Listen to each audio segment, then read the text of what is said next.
وَلَقَدْ يَسَّرْنَا الْقُرْآنَ لِلذِّكْرِ فَهَلْ مِن مُّدَّكِرٍ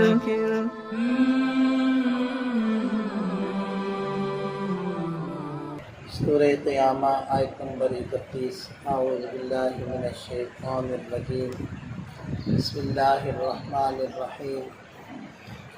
فلا صدق ولا صلی،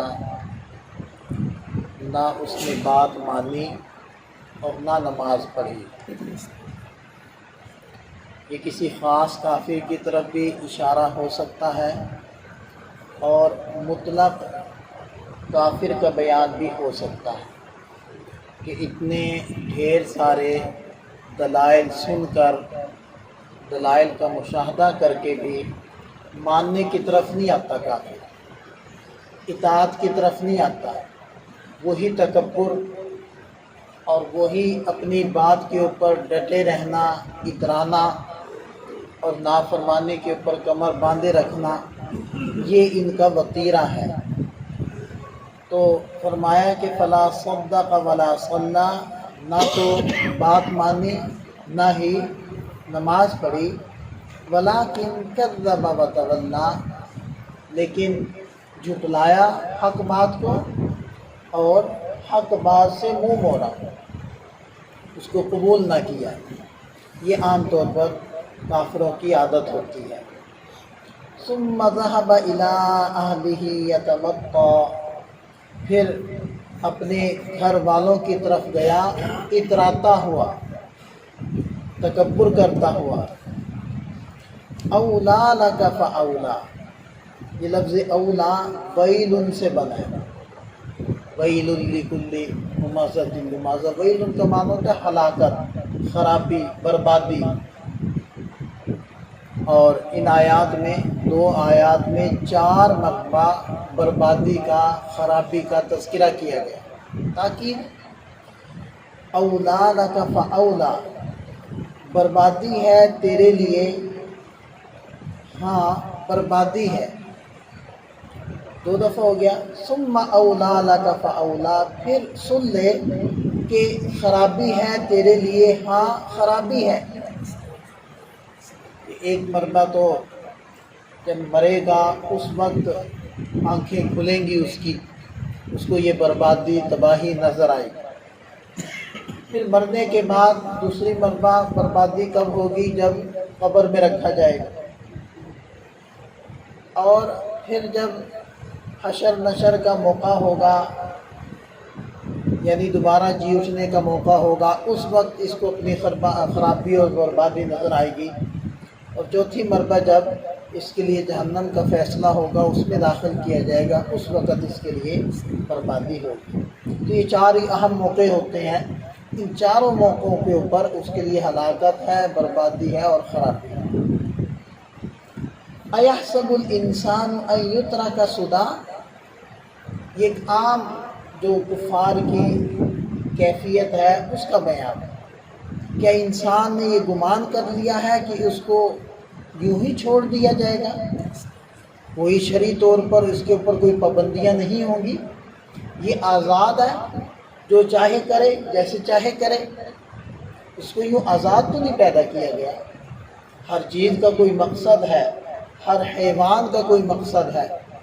یہ اشرف المخلوقات ہے، یہ سب سے افضل اور اعلیٰ اور بہتر ہے، یہ ساری کائنات کو اپنے نفع کے لیے استعمال کرتا ہے اور اس کا کوئی مقصد نہیں۔ یہ آزاد ہے، جو چاہے کرے، جیسے چاہے کمائے کھائے، جو چاہے اپنی زندگی میں اس کی خواہشات آتی رہے ان کو پورا کرتا رہے، بس بغیر کوئی پابندی کے، بغیر کسی مقصد کے۔ یہ تو کوئی بات نہ ہوئی۔ اور پھر اللہ تعالیٰ نے اپنے قدرت کے دلائل ذکر کیے کہ انسان کیسا تھا، پھر کیا ہو گیا۔ الم یک نطفۃ من منی یمنی، کیا وہ ایک قطرہ منی نہیں تھا، ایک بوند نہیں تھا جس کو رحم مادر میں ٹپکا دیا گیا؟ اس کے اوپر تخلیق کا قلم کس کا چلا؟ فی ظلمات ثلاث، 3 اندھیریوں کے اندر ایسا جیتا جاگتا اور ایسا قدرت کا شاہکار، سب سے افضل اور اعلیٰ اور بہتر، کہ جس کی صورت کی اللہ نے قسمیں کھائیں. اور وَلَقَدْ كَرَّمْنَا بَنِي آدم، ہم نے آدم کے بچے کو، آدم کے بیٹے کو تکریم بخشی ہے، عزت بخشی ہے، سب سے عظیم ہے. یہ عام حیوانات کی طرح نہیں ہے کہ ان کی پیٹھ اور ان کا سر برابر ہے، نہیں، اس کا سر اونچا کیا، اس کو مستوی القامہ بنایا، یہ بالکل سیدھا ہے. اس کا چہرہ دیکھیں، سب سے خوبصورت ہے، دیگر حیوانات کی طرح نہیں ہے. سب سے بڑی چیز ہوتی ہے عقل اور شعور اور خودی کا تصور، وہ انسان کو عطا کیا گیا ہے.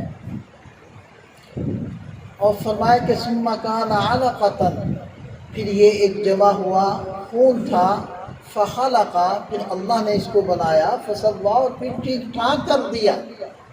دیکھیں کہ ہر عضو کیسا خوبصورت اور کیسا اعتدال کے ساتھ بنا ہوا ہے. فجعل منہ الزوجین الذکر والانثى، پھر اللہ نے اسی سے مذکر اور مؤنث اس کی دو صنفیں بنا دی، جوڑا جوڑا بنا دیا. زوجین کا معنی جوڑا بھی کیا جاتا ہے، ان کا جوڑا جوڑا بنا دیا. تو یہ سارے کام اللہ نے کیے ہیں، اپنی قدرت سے کیے ہیں. تو کیا الیس ذلک بقادر علی ان یحیی الموتى، کیا وہ اس بات کے اوپر قادر نہیں کہ وہ مردوں کو زندہ کر دے؟ اور حدیث پاک میں آتا ہے کہ جب یہ آیت پڑھی جائے تو پھر انسان کو چاہیے کہ وہ یوں کہے، بلا وَأَنَا عَلَى ذَلِكَ مِنَ الشَّاهِدِينَ، بلا کا معنی کیوں نہیں. دیکھیں اللہ تعالیٰ سوال کر رہے ہیں کہ کیا وہ اللہ اس بات پر قادر نہیں کہ وہ مردوں کو زندہ کر دے؟ تو جو اس کو ترجمے کو سمجھتا ہے تو اس کو فوری طور پر یہ کہنا چاہیے، بلا وَأَنَا عَلَى ذَلِكَ مِنَ الشَّاهِدِينَ، کیوں نہیں، اور میں اس بات کے اوپر گواہ ہوں کہ اللہ تعالیٰ اس بات کے اوپر قادر ہے. اسی طرح سورہ 3 کے اخیر میں کیا آتا ہے، الیس اللہ باحکم الحاکمین، کیا اللہ تعالیٰ سب سے بہتر حکم کرنے والا نہیں؟ تو وہاں بھی یہی کہنا چاہیے، بلا وانا علی ذلک من الشاہدین، کیوں نہیں، اور میں اس کے اوپر گواہ ہوں کہ اللہ تعالیٰ بہترین حاکم ہے. اسی طرح ہم یہ مفہوم پڑھ کر کہیں گے کہ کیوں نہیں، میں اس بات پر گواہ ہوں کہ اللہ تعالیٰ اس بات پر قادر ہے کہ وہ مردوں کو زندہ کر دے. اب دیکھیں کہ قطرے عام ہوتا ہے، وہ ہمارے اعتبار سے بالکل بے جان ہے، حقیقت میں تو بے جان نہیں ہے، ہمارے لیے بے جان قطرہ ہی ہے. جو اللہ اس بے جان قطرے سے انسان بنا سکتا ہے تو اس بات پر قادر نہیں ہے کہ وہ پھر اس مرے ہوئے انسان کو دوبارہ سے بنائے. پھر کیا مشکل، اس کے لیے تو پہلی مرتبہ بھی مشکل نہیں تھا، دوسری مرتبہ بھی مشکل نہیں ہے، لیکن ہمارے اعتبار سے پہلی مرتبہ چیزوں کو کرنا مشکل ہوتا ہے، دوبارہ ویسا ہی کرنا نسبتاً آسان ہوتا ہے. لیکن اس کے لیے کچھ آسان اور مشکل نہیں ہے، اس کے لیے سب برابر ہے. اللہ تعالیٰ اپنی قدرتوں کا یقین نصیب فرمائے. اب یہ آیات کیسے انسان کو جھنجھوڑتی ہیں. اب قرآن کوئی پڑھے، مفہوم کے ساتھ پڑھے، سمجھ کر پڑھے، تو قرآن خود اس کو مسلمان کر لے گا، اور اس کے پاس کوئی حجت نہیں رہے گی کہ جی مجھے کس نے سمجھایا نہیں، مجھے کسی نے بتایا نہیں. بھی اگر آج کا مسلمان کمزور بھی ہے، اگر وہ عملی طور پر بیچارہ پیچھے بھی ہے، اور اس کا کردار، اس کی تہذیب، اس کی معاشرت ایسی نہیں ہے کہ وہ غیر مسلموں کو قائل کر لے، تو قرآن تو ایک زندہ جاوید ہے، اور اس کے دلائل تو ہر زمانے کے لیے وہ چیلنج کرتا رہا ہے، اور اب بھی اس کے چیلنجز وہ اسی طرح موجود ہیں جیسے کہ قرآن کے نزول کے وقت تھے. تو یہ انسان کو جھنجھوڑتے ہیں، اور یہ انسان کو دعوت حق دیتے ہیں کہ حق کو قبول کرو. اب بھی کوئی نہ کرے تو اس کے پاس حجت کوئی نہیں بچتی. اللہ تعالیٰ ہمیں قرآن کے اوپر یقین کرنے والوں میں سے بنائے.